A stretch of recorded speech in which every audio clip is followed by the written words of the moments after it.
வணக்க மக்களே, என் கையில் ஒரு போட்டி இருக்குது. ஸோ இதை வந்துட்டு நம்ம ஸ்ரீலங்கன் முறையில் போட்டி கிரேவி பண்ணலாம். வாங்க, ஃபுல் வீடியோவை பாருங்கள், செம்மையாக இருக்கும். இந்த முறையில் நீங்கள் செஞ்சீங்கன்னா வேறு லெவல் டேஸ்ட் இருக்கும். ட்ரை பண்ணலாம் வாங்க.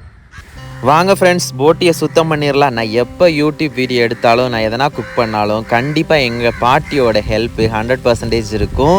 நான் வீடியோ எடுக்க ஸ்டார்ட் பண்ணிவிட்டேன், தம்பி என்ன செய்யணும், உங்களுக்கு என்ன ஹெல்ப் பண்ணணும் அப்படின்னு தான் கேட்பாங்க. அதே மாதிரி ஹெல்ப் பண்ணாங்க. ஃபஸ்ட்டு என்னதாங்க, போட்டி ஒரு தவாவில் வச்சுட்டு நார்மல் தண்ணியை ஊற்றி அந்த டேர்ட்டினஸ் எல்லாம் இருக்கும்ல, அதாவது ஒரு குடல் பகுதியில் என்ன இருக்கும், டேர்ட்டினஸ் இருக்கும்ல, அதெல்லாம் ஃபஸ்ட்டு க்ளீன் பண்ணி எடுத்துவோம். அப்படியே குக் பண்ண வேணாம், ஓகேவா? அதெல்லாம் க்ளீன் பண்ணி எடுத்துகிட்டு விறகு அடுப்பில் தான் செஞ்சோம். ஒரு தேவையான அளவு வாட்டரை ஒரு தவாவில் ஒரு 1/2 hour இல்லை, ஒரு 15 minutes நல்லா பபிள்ஸ் வர்ற அளவுக்கு கொதி தண்ணியை ஆக்கி, அதுக்கப்புறம் அந்த போட்டியை ஒன்றா எடுத்து ஸ்லோவாக போடணும். என்ன மாதிரி டொபக்குன்னு போட்டிங்கன்னா தண்ணியெல்லாம் புளுக்குன்னு வெளியே தெரிக்கும். அதனால ஸ்லோவாக போட்டு பாயில் பண்ணக்கூடாது. 5 நிமிஷம் அந்த சுடுதண்ணியில் போட்டு பெரட்டிட்டு ஒரு நார்மல் மெட்டல் பாத்திரத்தில் அதை வந்து ட்ரான்ஸ்ஃபர் பண்ணிவிடுங்க. ட்ரான்ஸ்ஃபர் பண்ணிவிட்டு சூட்டோடே க்ளீன் பண்ணால் மட்டும்தான் க்ளீன் பண்ண முடியும், இல்லைனா நமக்கு க்ளீன் பண்ணுறது கஷ்டம். அந்த மேலே இருக்கிற அந்த தோல் வந்து உரிச்சு எடுக்கிறது ரொம்பவே கஷ்டம். சூட்டோடு இருக்கிறனால இங்கே பாருங்கள், நான் சூடு ஆவி பறக்கிறது தெரியுதா? சூட்டோடையே நான் வந்துட்டு என்னை சுட்டாலும் பரவாயில்ல அப்படின்ட்டு ஒரு கரண்டியை வச்சு தோலெல்லாம் உரித்தேன். குழந்தைங்க நமக்கு தான் வீடியோ பிடிக்கிறேன், மாமா பையன்லாம் இருக்காங்களா, ஹெல்ப் பண்ணுவானுங்க. அவனுங்க ஒரு பக்கம் இதை கட் பண்ணுறா அப்படின்னா அவன் கட் பண்ணுவான், க்ளீன் பண்ணுறான்னா க்ளீன் பண்ணுவானுங்க. ஸோ எனக்கு ரொம்ப ஈஸியாக இருந்தது. என் பாட்டி ஒரு பக்கம் ஹெல்ப் பண்ணாங்க, எங்கள் மாமா ஒரு பக்கம் ஹெல்ப் பண்ணாங்க, எங்கள் மாமா பையனோட ஃப்ரெண்டு எல்லாம் ஹெல்ப் பண்ணாதனால ஈஸியாக நான் சமைச்சு முடிச்சிட்டேன். ஸோ க்ளீன் பண்ணும்போதே வந்து கொஞ்சம் கஷ்டமாக தான் இருந்தது, கையெல்லாம் வலிச்சது, சூடாக இருந்தது. க்ளீன் பண்ணுறதுக்கு கொஞ்சம் ஈஸியாக இருந்தது. நான் வந்துட்டு இந்த குடல் இருக்குல்ல, சிங்கிள் குடல், இந்த பெரிய பீஸை வந்து ஈஸியாக க்ளீன் பண்ணிட்டேன். சிங்கிள் குடல் என்ன பண்ணேன், 2 சிசரை வந்து உள்ளே விட்டு 2 கட் பண்ணிவிட்டேன். ஃபுல்லாக கட் பண்ணால் ஈஸியாக 2 பக்கம் க்ளீன் பண்ணலாம். க்ளீன் பண்ணிவிட்டு நார்மல் வாட்டரில் போட்டு நல்ல ஒரு அலசிட்டு சின்ன பீஸாக கட் பண்ணேன்.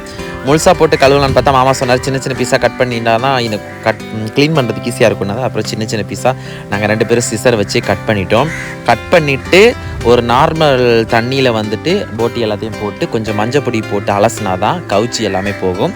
அதோட மஞ்சப்பொடி போட்டு நல்லா 4-5 தடவை அலசிட்டு புளிஞ்சு ஒரு மெட்டல் பாத்திரத்தில் ட்ரான்ஸ்ஃபர் பண்ணிட்டேன். 4-5 தடவை போட்டு கசக்கி எடுத்தால் தான் ஃப்ரெண்ட்ஸ் அதில் இருக்க இந்த கொழுப்பு எல்லாமே அப்படியே நெய்யாட்டம் மேலே வருது. ஸோ அதெல்லாம் எடுத்துடணும், ஏன்னா ஃபேட்டி நமக்கு செட்டே ஆகாதில்ல. ஏற்கனவே இந்த கொழுப்பை சாப்பிட்டு தான் நம்ம நல்லா சப்பியாக இருக்கும். அதனால் வந்துட்டு ஃபுல்லாக அலசி எடுத்துகிட்டு ஒரு மெட்டல் பாத்திரத்தை ட்ரான்ஸ்ஃபர் பண்ணிவிட்டு மசாலாவை ஆட் பண்ண ஸ்டார்ட் பண்ணிட்டேன். என்னோடய ஃபேவரட் வந்து சக்தி மசாலா தான். சக்தி மட்டன் மசாலா ஒரு கொஞ்சம் போட்டு தேவையான அளவு எடுத்துக்கிட்டேன். அது கூடவே சக்தி தனி மிளகாய் தூள் போட்டுக்கிட்டேன். சிம்பிளாக தான் செய்ய ஸ்டார்ட் பண்ணோம். ரொம்பலாம் கிரேவியாக ரொம்ப கிராண்டாலாம் வேணாம், அப்படி சிம்பிளாக செஞ்சால் தான் டேஸ்ட்டாக இருக்கும்.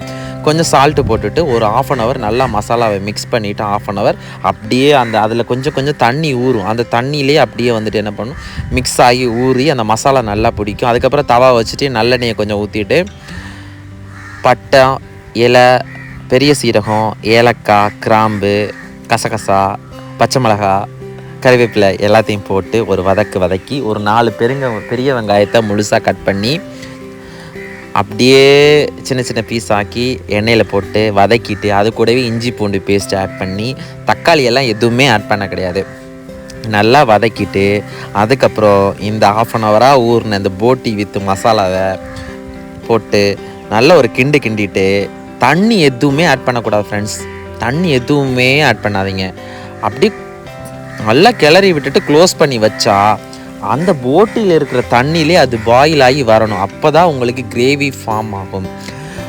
நீங்கள் சொல்லலாம், தண்ணி ஆட் பண்ணால் தானே ப்ரோ குக் பண்ணுறதுக்கு ஈஸியாக இருக்குது, இல்லைனா குக்காக ஆகுது அப்படின்னு நீங்கள் சொல்லலாம். இல்லை, செம்மையாக அந்த தண்ணியிலே குக்காகி வந்தது. அப்படியே கொத்தமல்லி தலையை தூவிட்டு இறக்கி எடுத்தால் என்ன ஒரு டேஸ்ட்டு தெரியுமா? பாருங்கள், ஹோட்டலில் கூட இப்படி வராது. சிம்பிளாக பண்ணாவே சூப்பராக இருக்கும் ஃப்ரெண்ட்ஸ். பக்கத்து வீட்டு அக்கா வேறு கறி குழம்பு, என்னடா பண்ணுற, என்னடா சமைக்கிற, வாசம் இங்கே வரைய அடிக்குதுடா அப்படின்னாங்க. இதில்